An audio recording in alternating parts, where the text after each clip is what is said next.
Good morning, student.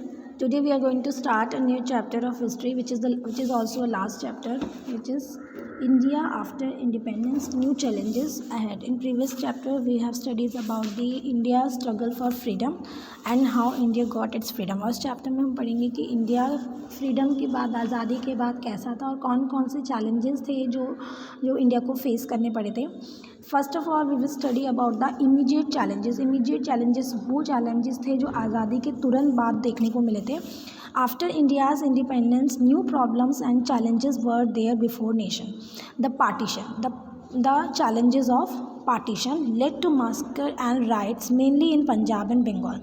आज़ादी के बाद जो सबसे बड़ा चैलेंज था इंडिया के सामने वो था जो पार्टीशन हुआ था, जो कि हम प्रीवियस चैप्टर में पढ़ चुके हैं, यानी कि जो बंटवारा हुआ था भारत और पाकिस्तान का. उसकी वजह से पंजाब और बंगाल में कई दंगे हुए थे.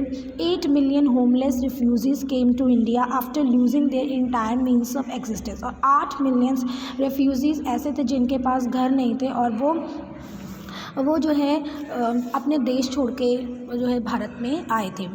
There were around 562 states ruled by the Indian princes. इसके अलावा उस समय 562 स्टेट्स ऐसी थे जिन पे इंडियन प्रिंसेस रूल कर रहे थे.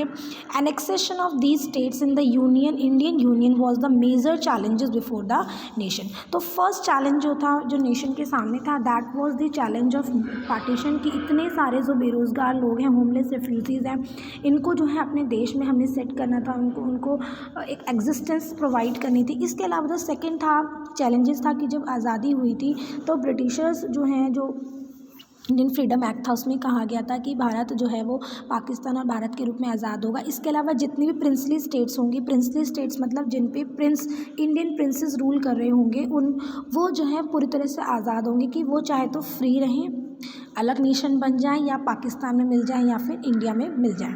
ठीक है. तो अब एक और चैलेंजेस था कि इन सभी 562 स्टेट्स को इंडियन यूनियन में शामिल करना था. और ये भी एक बहुत बड़ा चैलेंज था इंडियन गवर्नमेंट के आगे, या उस समय जो है इंडियन जो भी गवर्नमेंट थी उसके आगे चैलेंजेस था कि इन दोनों प्रॉब्लम्स को तुरंत ही सॉल्व करना बहुत ज़रूरी था.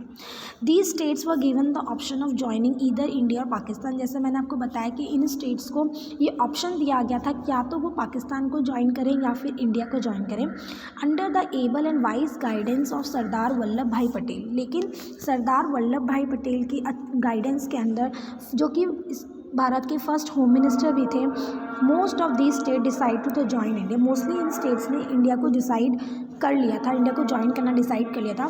लेकिन 3 ऐसी स्टेट्स थी जो कि इंडिया को ज्वाइन नहीं करना चाहती थी.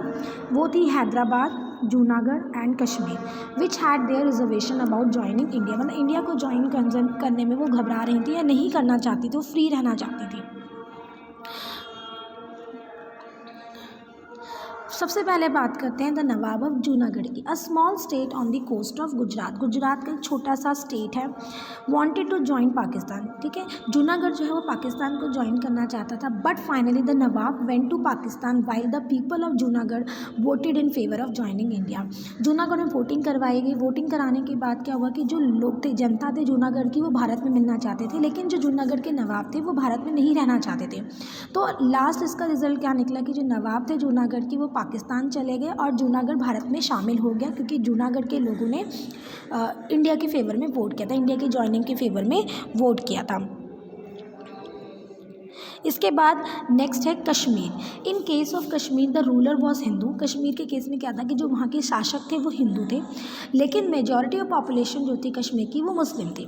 Finally when Kashmir was attacked by the Pathans and irregular arm forces of Pakistan. लेकिन क्या हुआ कि जो कश्मीर में लगातार पठान्स और पाकिस्तान की फोर्सेज जो हैं वो अटैक कर रही थी, तो जो महाराजा थे कश्मीर के, उन्होंने डिसाइड किया कि वो अक्टूबर 1947 में उन्होंने इंडिया को ज्वाइन करना डिसाइड किया. हैदराबाद के केस में जो रूलर था वो इंडिया में ज्वाइन होना चाहते थे. When a revolt broke out in Hyderabad and Indian army March toward Hyderabad. ठीक है. जब इंडिया को ज्वाइन करना उन्होंने तब मंजूर किया हैदराबाद के नवाब ने, जब इंडियन आर्मी जो है वो हैदराबाद में गई, वहाँ पे रिवॉल्ट होने शुरू हो गए और इंडियन आर्मी ने हैदराबाद की मदद की, तब हैदराबाद जो है इंडिया में ज्वाइन हो गया. तो इस तरह से सरदार वल्लभ भाई पटेल का रोल बहुत इंपॉर्टेंट है. इंडिया में जितनी भी जो प्रिंसली स्टेट्स जिनमें से मोस्टली प्रिंसली स्टेट जो थी वो इंडिया में शामिल करने के पीछे उनका रोल जो है वो बहुत इंपॉर्टेंट माना जाता है.